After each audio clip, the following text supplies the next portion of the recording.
Hi, I'm Dani Johnson from DaniJohnson.com. Has any of your children or somebody around you taught you something recently? I learned something recently from one of my sons, 14-year-old son. It really blessed me, and I gotta turn it on over to you.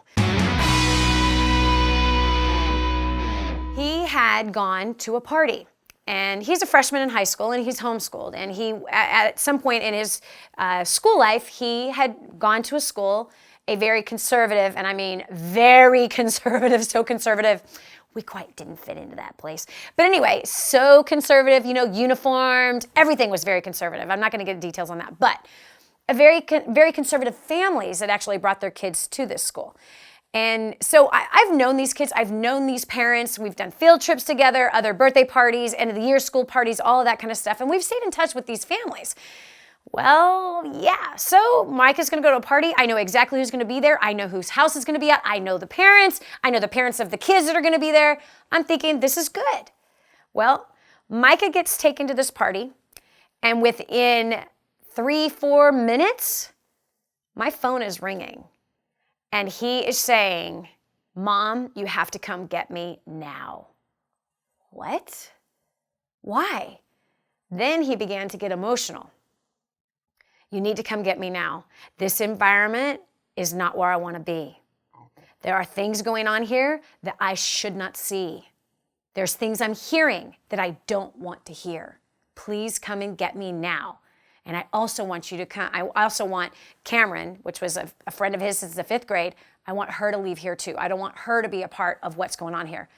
I began to cry. He began to cry. And why did I begin to cry? Probably for a number of different reasons. But number one, I was so proud of my boy. Look at him willing to stand for what was right, good, noble, and pure, regardless of being rejected by his peers. When he got home, I asked him, "So what was going on?" I didn't like the music that they were playing. And the girls had dresses on that I was really surprised to see the way they were dressed. It was just not a good environment.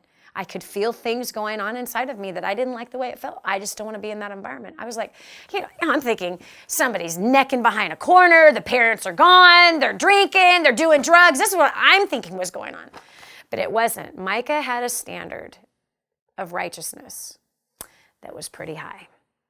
That the choice of music, the choice of clothing, he didn't want to be around it. Why? Because it started to do something inside of him. He said temptation started to come in, and I don't want to be around that.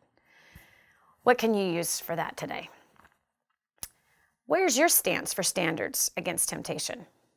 It made me question mine. Do you flirt with sinful things? Are your standards pretty laxed? It's no big deal. Who cares? You know, like when, movies are being played in the house and foul language is being dropped left and right. Or music maybe that you're listening to in the car where, foul language maybe is being dropped or sex is being talked about and you've got 4-year-olds in the back of the car. What kind of standards do you have for yourself against those things that lead to temptation and temptation eventually leading to sin if we are overcome by it? My son that day taught me something.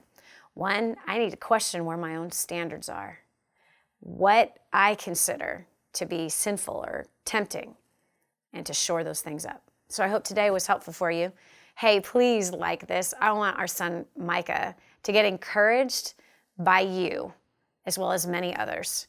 That if a 14-year-old, 5'11", size 12 shoe, gorgeous young man was willing to stand for what he felt was right, well then by golly, so can you and I. Make sure your kids see this video. Make sure everybody sees this video. Because I think all of us in the world that we live in today, we have lowered our standards and we all need a raise in those places. So the 14-year-old can help us today. So you turn around and help somebody else. This is Dani Johnson from DaniJohnson.com. If you want more tips, insights, talks, catch us at DaniJohnson.com. We have a TV and a radio show that airs every single week. You can watch it right here at DaniJohnson.com or on your local television or radio station. So love to see you soon. Bye.